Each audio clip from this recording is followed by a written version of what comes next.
Hi, welcome to Separation of Powers and Checks and Balances with me, Jamie Patterson. Now, if this is the video you selected, then that means that this was your question for the week. What's unique about the American government system? Well, there are many different forms of governments in the world, to include dictatorships, communism, as well as monarchies.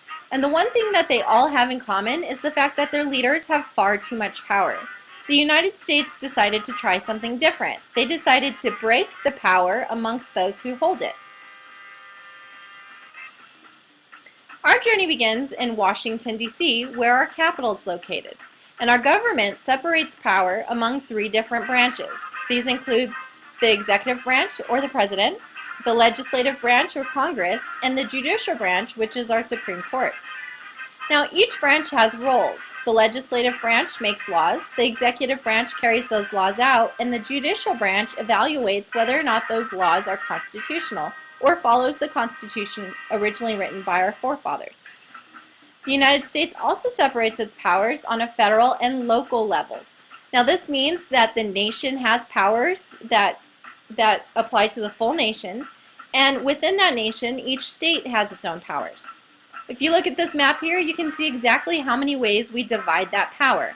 It's also important to note that the nation and each state use the three-branch system. We also use a system of checks and balances to make sure that no branch becomes too powerful. So even though each branch has a role, there's limits to what they're allowed to do. Here's a chart of checks and balances. Take a moment to look at all the differences. Now we're going to look at each one individually. Here are the powers held by Congress. Congress is allowed to pass laws that they believe are good for the country.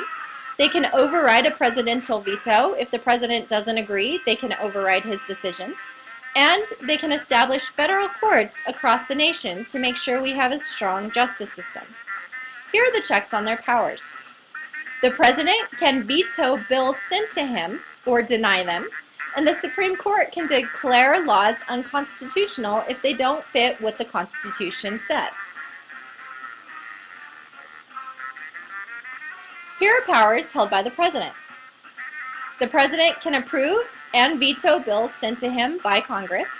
He can make appointments for jobs he has, such as the Supreme Court or Secretary of State. He can sign foreign treaties, and he can pardon criminals. Here are checks to his power. Congress can override a veto with a 2/3 vote. They can deny appointments that the president has requested, and they can deny foreign treaties. Congress can also impeach or remove the president if he's done something wrong, and the Supreme Court can declare his actions unconstitutional. Here are powers held by the Supreme Court. The Supreme Court can interpret laws that have been passed by Congress, and they can also apply those laws to the rest of the nation.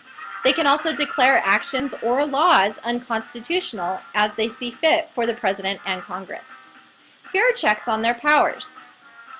Congress can propose new amendments for the Constitution and override their power, or they can impeach federal judges when they see fit.